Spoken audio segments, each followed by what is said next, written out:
Hello everyone and welcome to my channel. As the title says, this video is going to be about how I passed the Foundations of Reading exam, and I'm going to give you my resources and how I studied. So the first thing are the videos that I used. I'll put the links and the names and titles underneath later. The first one is by Nina Pohl. She had the video Passing the Foundations of Reading exam, My Secret Tips, which after watching her video, that led me to Wendy Gustavow's video for Teach for America, Foundations of Reading for Assessment Prep, Session 1, Phonological Awareness / Phonics. And she has 4 total videos, but I just put the first one in the links. The next one is by Greg McVeary. He had the video How to Answer Foundation of Reading Open Answer Question. And the last one is by The Measured Mom, 5 Things You Need to Know About Phonological and Phonemic Awareness.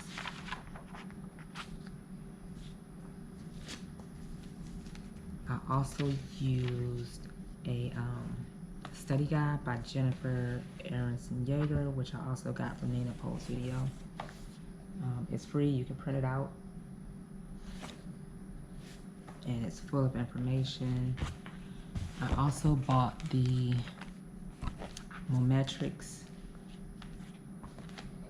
study guide for the Foundations of Reading. I really didn't use this one, but I'm not saying it's not a good resource. I was just looking for something more condensed and a little bit easier than reading a whole other book. And that's why I predominantly used videos, but I did buy this book. What else? And also, which I'll get into a little bit later, after a lot of studying, I made myself a little cheat sheet, a little 1-page cheat sheet. I used this pretty much just the day before the test. And this was mostly information from the Measured Mom website, website and YouTube video, and Wendy Gustavow's videos. I just condensed what I really needed to know from their videos and put it in here to study the day before. And I also used Quizlet. I used that more than the day before, but just a few days before, just to kind of drill some of the vocabulary to be sure I knew I had that ready for the exam. Like I said before, I'll get into how I use the resources. Like I said before, I used Nina Pohl's video, and that helped me to find Jennifer Yeager's study guide and Wendy Gustavow's Teach for America videos that went over the exam. And for the videos, I took notes while I watched the videos, and it took a while because all the videos are about an hour or more. And then after I took notes, I would watch the videos again and go over my notes and rewrite anything I wasn't sure about, anything I needed clarification about, anything I needed to look up. After that, it didn't take as long to review the notes. It was just what I needed to do to make sure I understood everything. After that, I took my notes and I tried to connect the videos, Wendy Gustavow's videos, with Jennifer Yeager's study guide, and find similarities between the two and things like that. I still didn't use the study guide as much, but it's full of information. I predominantly used it for the section in the back that has to do with the essay questions. Like I said before, the day before the test, I used my cheat sheet, which is this right here, just the 1 page. And it was things I just couldn't remember, or things I really, really wanted to remember for the test, but I had to be absolutely sure about it. And I condensed the info on there.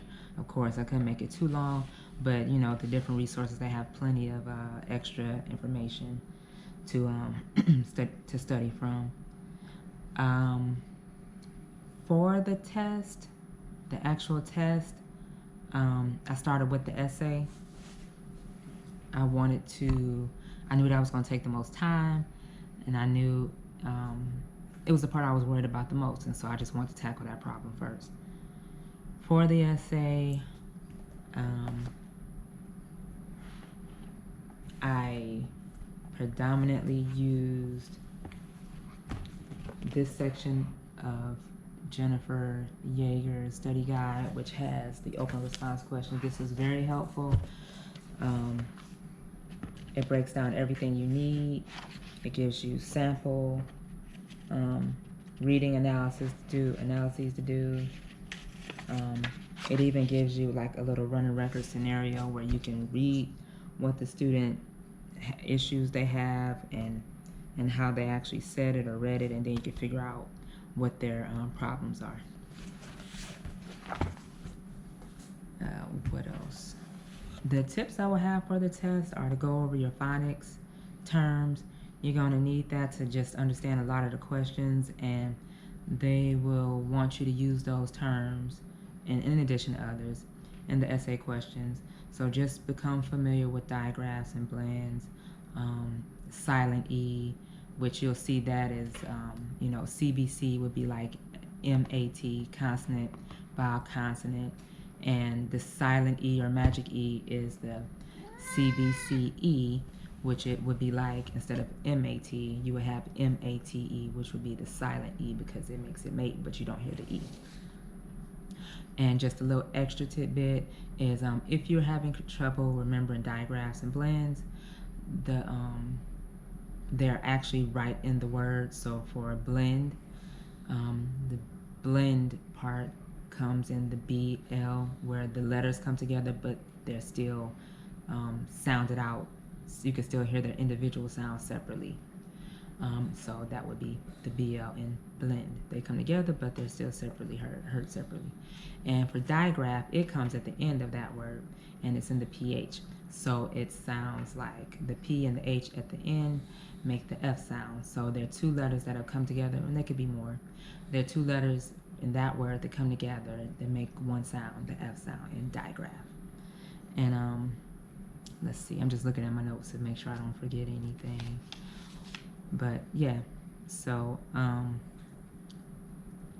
for just to reiterate, for this the essay or written portion, I used the study guide I printed off online by Jennifer Yeager, and I don't know if I mentioned, but I used Greg McVeary's How to Answer Foundational Reading Open Answer Questions. That's what I used to really focus on how to do my essay portion, the written exam, whatever you want to call it, of the test. Again, those two really helped me out, and I did that part first because I wanted to get it done. I knew it would take the most time. And also, when I went in for my test, at the appropriate time, I kind of unloaded. I wrote down everything I needed. I wrote down as much as I could from my cheat sheet because that was stuff that I had a hard time memorizing, and it was there were things that I just wanted to make sure I remembered, and I'll get into what I actually wrote down in a minute. But I wanted to give you a little tip on that too. I took my test at Pearson Testing Facility, and they have a lot of rules about what you can't bring in any